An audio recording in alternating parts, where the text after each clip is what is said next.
So what I'm going to do first of all for you, Corey, is I'm going to ask the fifth question.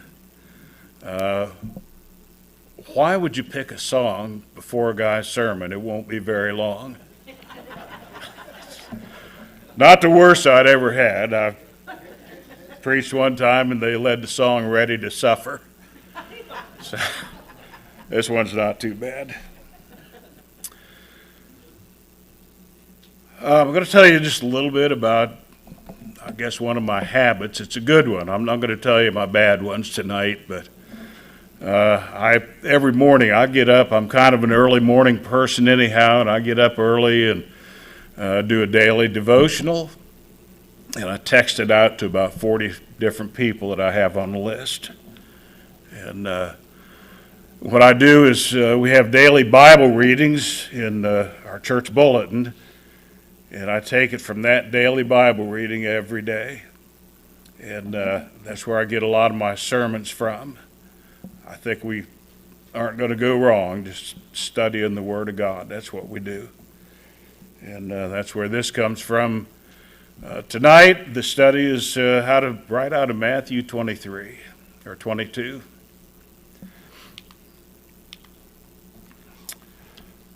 Osceola County, Florida, Jeremy DeWitt. How many of you ever heard of him? He was in the news here several years ago. He was arrested several times for impersonating a law officer. And the question comes up, where did you get the authority for that? It's one of these guys that just loved to be a police officer, and he just never could. He was impersonating an officer while directing traffic for a funeral procession. And of course, when they had him in court, they had that film clip from that, and he's all dressed up in a police uniform, and he's bossing people around like crazy. He was on a motorcycle, and one of the things that he did was actually pull a gun on a deputy, a real live deputy. And so, of course, he got in trouble, and that was the third time he'd been accused of that crime. And he just kept going out and doing the same thing. March of 2021, he was arrested during a traffic stop. Deputies said again, he's dressed up like a police officer. He was on his motorcycle and carrying a weapon. And there are just some people that love authority.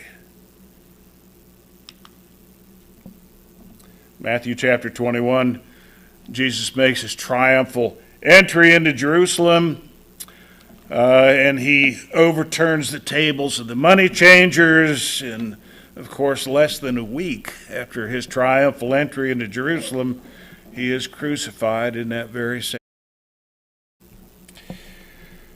Of course, after he made his triumphal entry, and the church leaders were very upset that he did such a thing. He telling them, don't let people say things like Hosanna. What do you think you're doing, trying to ride into our city like this?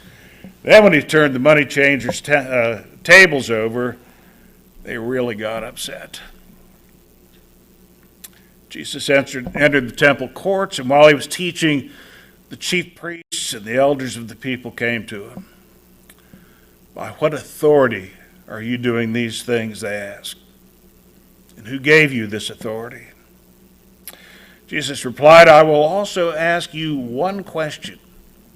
If you answer me, I will tell you by what authority I am doing these things. John's baptism. Where did it come from?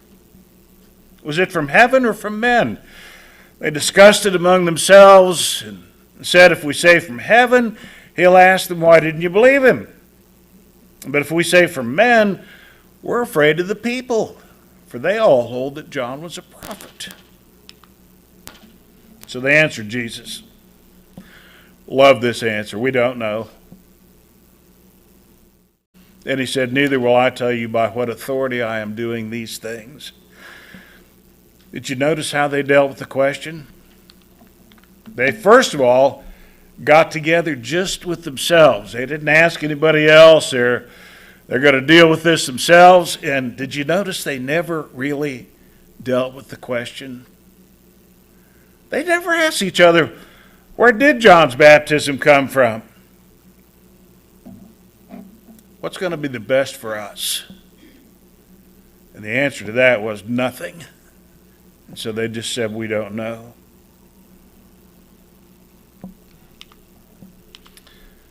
Four questions. Right out of Matthew chapter 22. Questions are important. They tend to draw us into action or thinking. And there's some folks that have more of an authoritative position and they want to tell you things. And for an example, if I was out in my garage working, one of my friends was there, I wouldn't say, give me that 10 millimeter wrench. I wouldn't do that. There's some people that would. Wouldn't it sound a whole lot better if I'd say, I think this is a 10 millimeter. Could you hand me that wrench, please? How are you going to respond to either one of those? If you start bossing people around like that very much, pretty soon they aren't going to be around.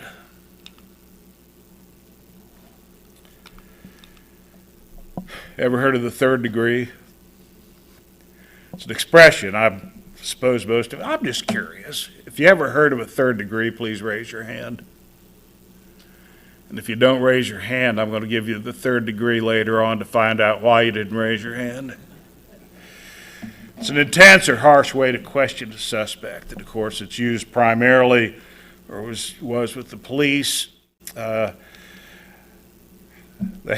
you ever hear of the rubber hose, the police and the rubber hose? It's kind of a saying. It didn't used to be a saying.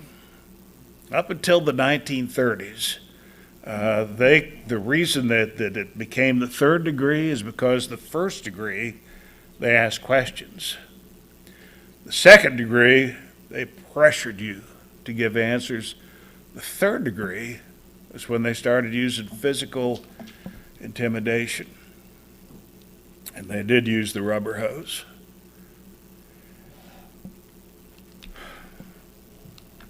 I got the third degree one night from a police officer for drunk driving. I didn't have anything to drink. I sure wasn't drunk. I had a 1974 brown Pinto station wagon. And this guy, evidently, there was a lot of traffic. He'd followed me, he said, for several miles. And he pulled me over. How much do you have to drink? Nothing. Was it 2? No. He got my license and insurance card and asked a few questions.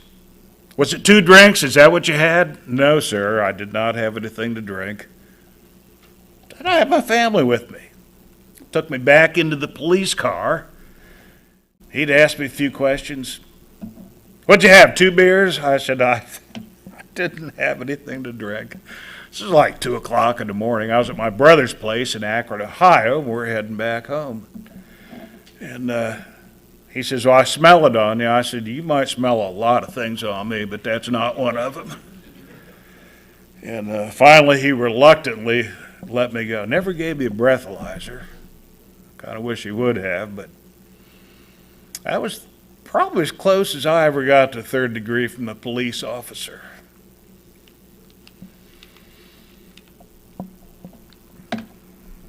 Sometimes husbands and wives give each other the third degree.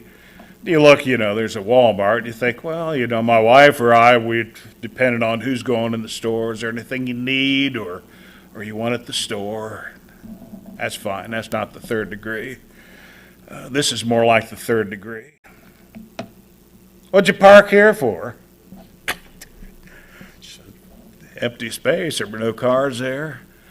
And I started thinking, why did I park here? And so now when I get the third degree from my loving wife, who hopefully never sees this, I just kind of sit there for a minute and think, I should have analyzed this better. I don't know. I should have really thought through this before I pulled into a parking place.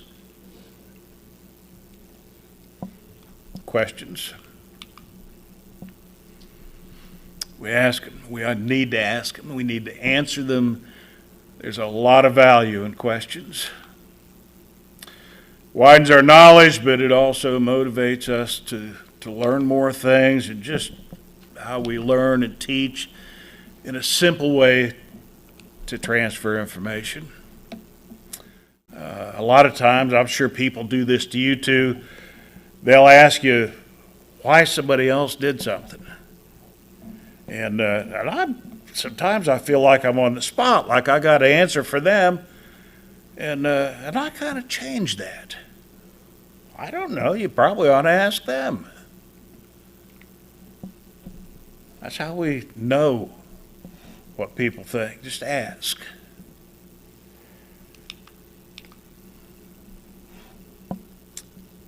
Some questions have ulterior motives. Ever had that happen to you? Pharisees went out, this is right out of our text, Matthew 22. The Pharisees went out and laid plans to trap him in his words. Kind of like they were back in chapter 21, where we just read that they didn't care about John's baptism. They didn't want to give an honest answer. They wanted to prove that Jesus had no clue what he was talking about. 3 verses later, Jesus, knowing their evil intent, said, "You hypocrites, why are you trying to trap me?" Anybody ever do that to you? Do you wonder why I got a picture of a stack of books up here with no titles in the spines of them? You could ask. I'll tell you. Even if you don't ask. Years ago, I went to a church, and a friend of mine went there. He says, "You would be the perfect preacher to come here and just fit in with our church, and you're just what we need. Will you come down? Our preacher's leaving." And I said, "I'm really not looking to move." He said, "Well, how are you going to know what the Lord wants if you don't give it a chance?" I talked to Jan. She said, "Okay." So we went down, and there was a guy that didn't like me. I know, Ray, you can't believe that, can you? But it's true. And the way I knew he didn't like me is because I taught Bible class and then preached. And as soon as I got up to teach Bible class, just like that the whole time, I thought the best thing to do is look at other people.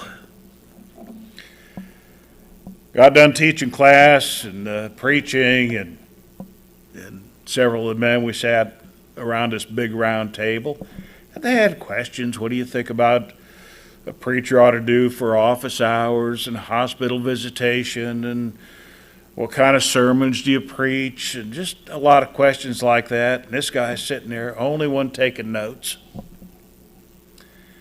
He says, "Who's your favorite author?"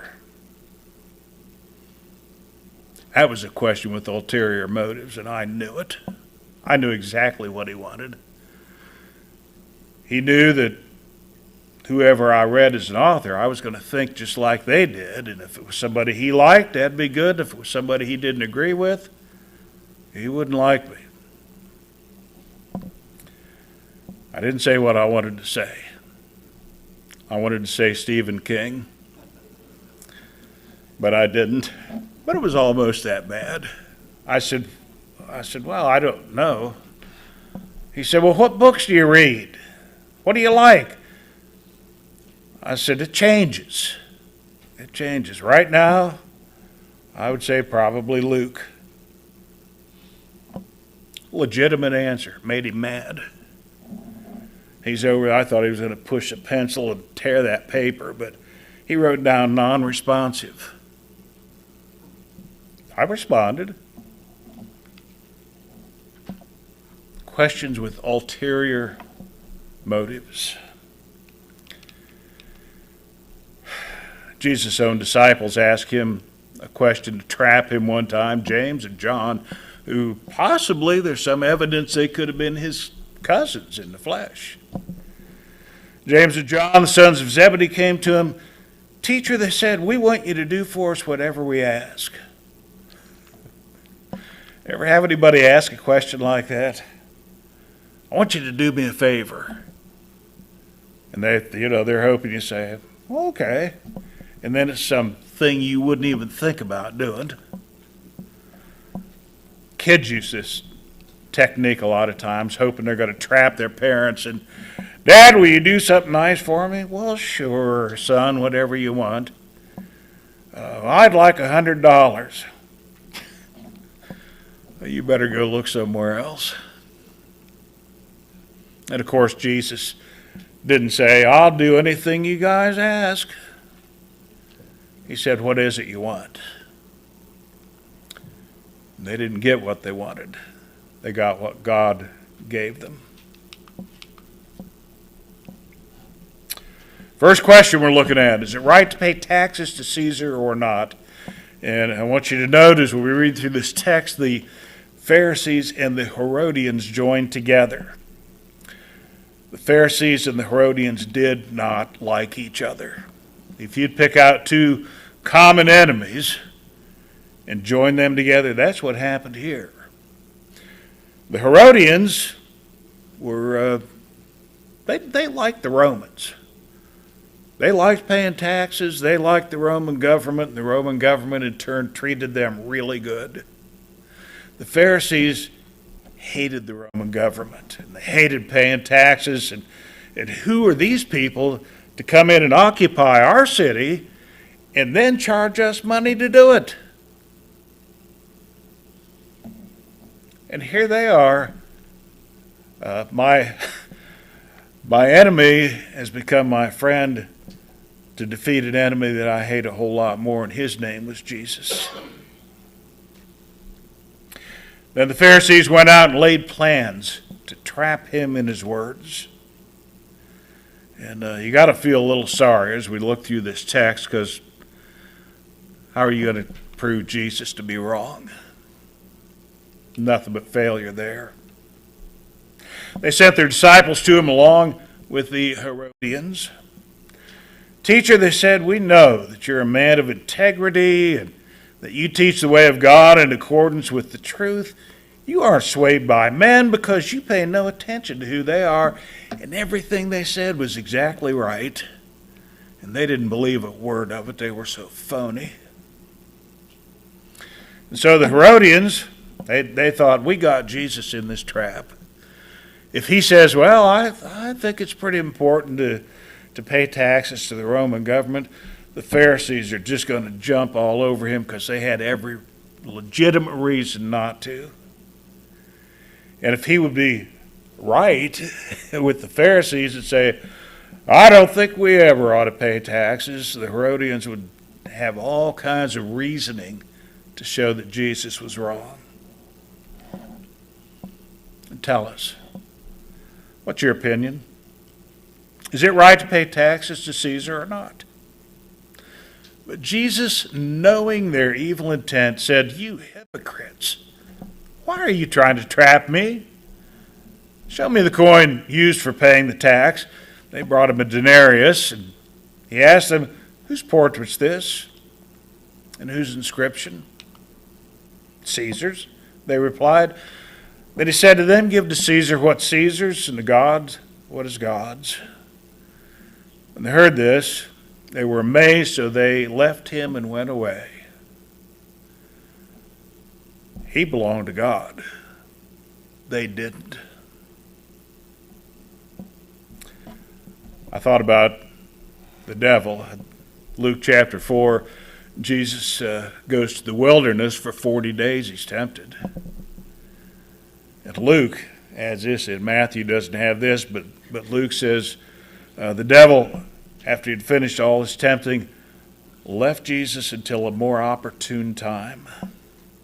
And that's what they did.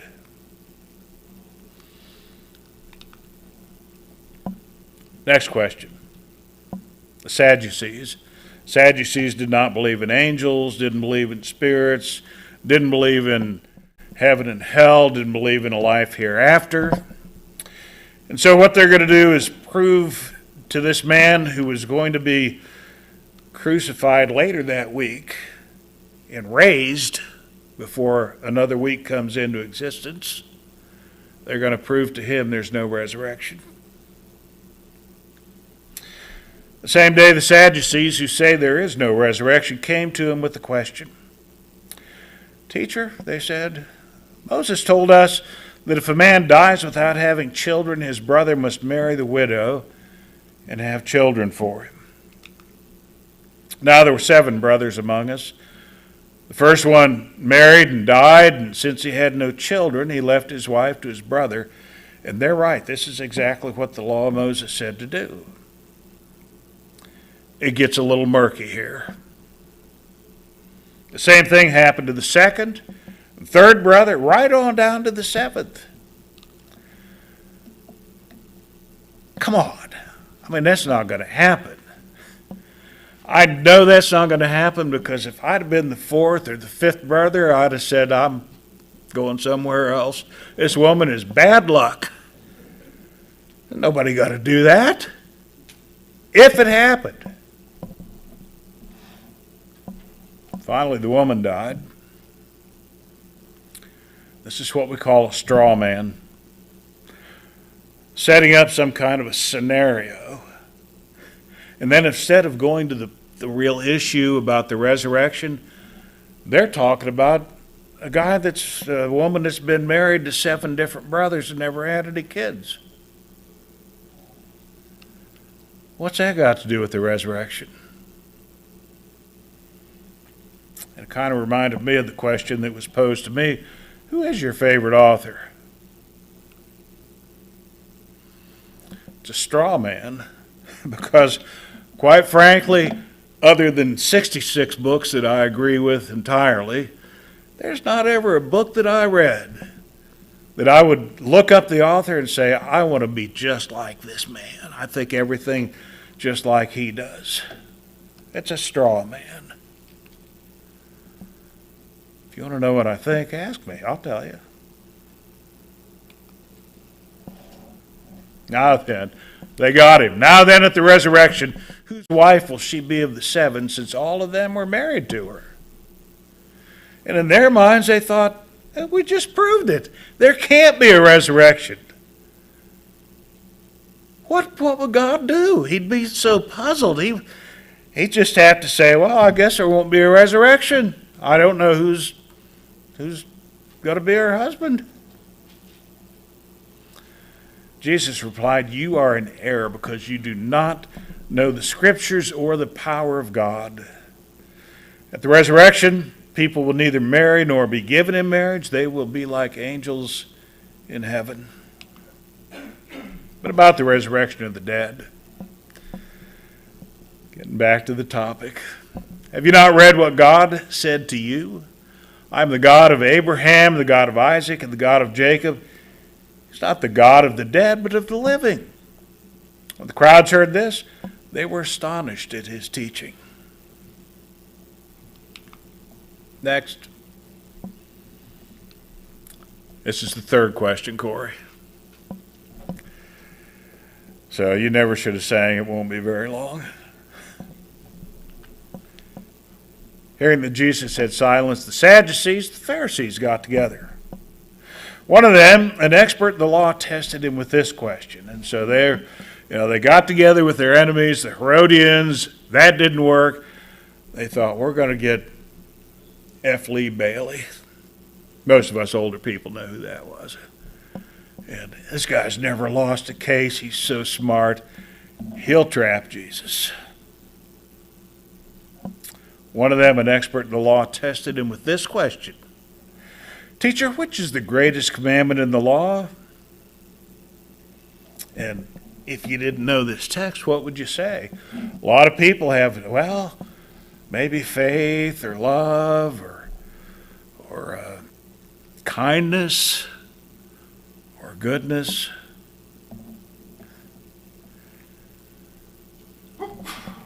This was another thing. I'll just throw this in just to let you know how things go a lot of times. When I was down at the round table discussion, you know what the first question was? Oh, and this is something else. On Sunday night, you're allowed to talk back with me. We can discuss that. What do you think the first question was they asked me? I mean, what do you think you'd ask a guy if he was going to come and preach for you? Do you believe Jesus is the only begotten Son of God? Wouldn't that be a good question? Because quite frankly, I know some preachers who don't believe that. That'd be a pretty important one. Didn't ask me that. Never. Nobody ever asked me that.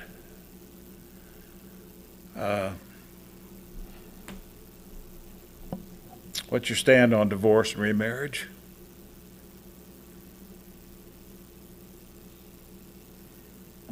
Jesus didn't deal with that here. Love the Lord your God with all your heart and with all your soul and with all your mind. This is the first and greatest commandment, and the second's like it. Love your neighbor as yourself. All the law and the prophets hang on these two commandments. I don't know that there's a law that you could read that isn't going to fall under one of those categories. And I hope somebody thinks, oh, I'll bet there's one. I hope you read the whole Bible through looking for it. It'd be good for you. Jesus didn't hesitate.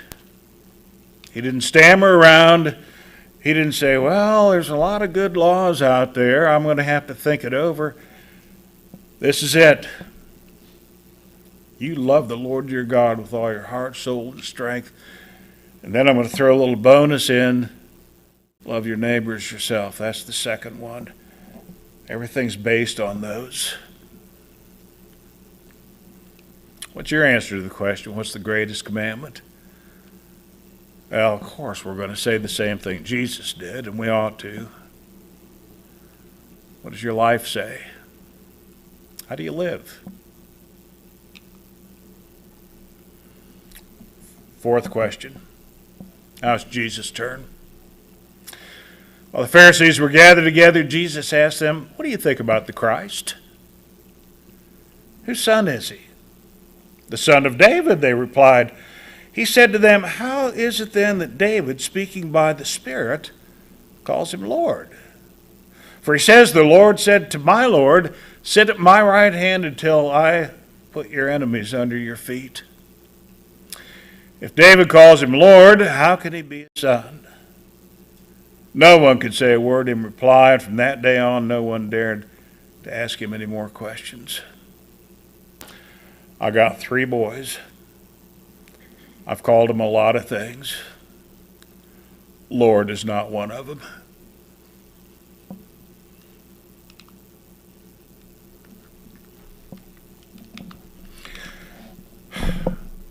Why couldn't they answer his question? He answered theirs. Peter answered it. 10 days after Jesus ascended into heaven, the Holy Spirit came and filled the apostles, and Peter preached the first gospel sermon. And he talks about several prophecies from the Old Testament and explains them, and this is one of them. David did not ascend to heaven, and yet he said, the Lord said to my Lord, sit at my right hand until I make your enemies a footstool for your feet. Therefore let all Israel be assured of this. God has made this Jesus, whom you crucified, both Lord and Christ. You see, the Son of David is the Son of God, and he is Lord.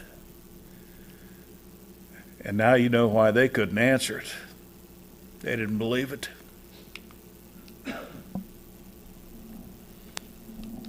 This is your bonus question. I'm going to ask one. We must pay more careful attention, therefore, to what we have heard so that we do not drift away.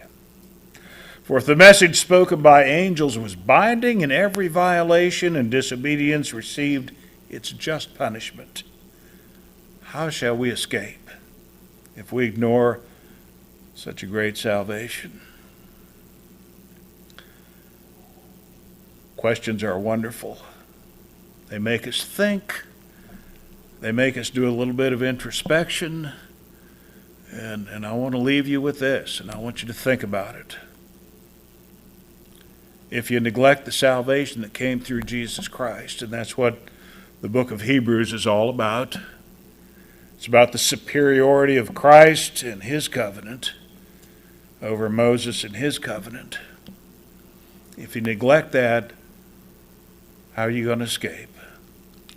And the answer is you're not.